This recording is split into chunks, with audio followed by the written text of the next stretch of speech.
aggressively fight. Say it again. Aggressively fight. Aggressively fight. Say it again. Aggressively fight.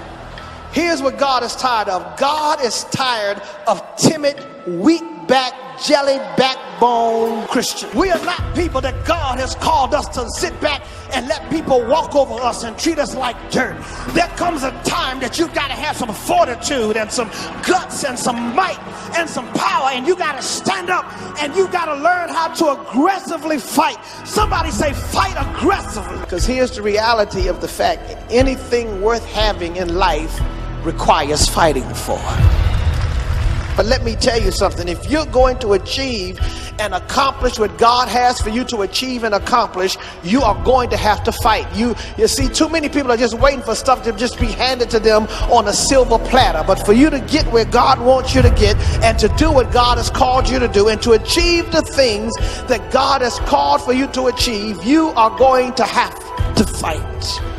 And sometimes the odds can be against you, saints. And sometimes in life, the odds are against you winning. The odds are against you getting healed from the cancer. The odds are against you getting married based on how old you are. The odds are against you getting promoted. But I like being in a situation when the odds are against me. Because when the odds are against you, you are a candidate for God to step up on your side. We serve a God that loves to be on the side of the underdog. He likes to be with people that other folks have counted out and says you can't do it, you'll never achieve it, you'll never be anything. God likes to help people who other folks have counted out. You don't be surprised when you got drama on every side. Drama at home, drama on your job, drama on your neighbors, drama at church. Don't be surprised. Anticipate a fight. Don't mope, don't cry, don't complain. Expect a battle. Expect and anticipate. Don't be shocked or surprised. As a matter of fact, when they come up against you, be prepared. And instead of crying and moping and talking about somebody don't like me, shut up. Stop. Just shut up. Stop complaining. When they come up against you, when everything is coming against you, instead of crying, get ready to fight. Say, come on, I was waiting for you. I was ready. Get some aggressiveness in you. Get some determination in you.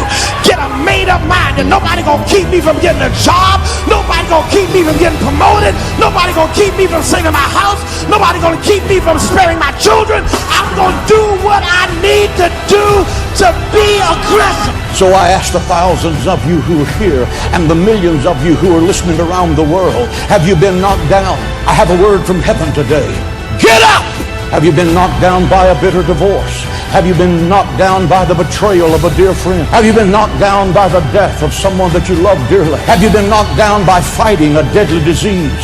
Have you been knocked down by a financial crisis? Have you been knocked down by a business reversal that you couldn't stop?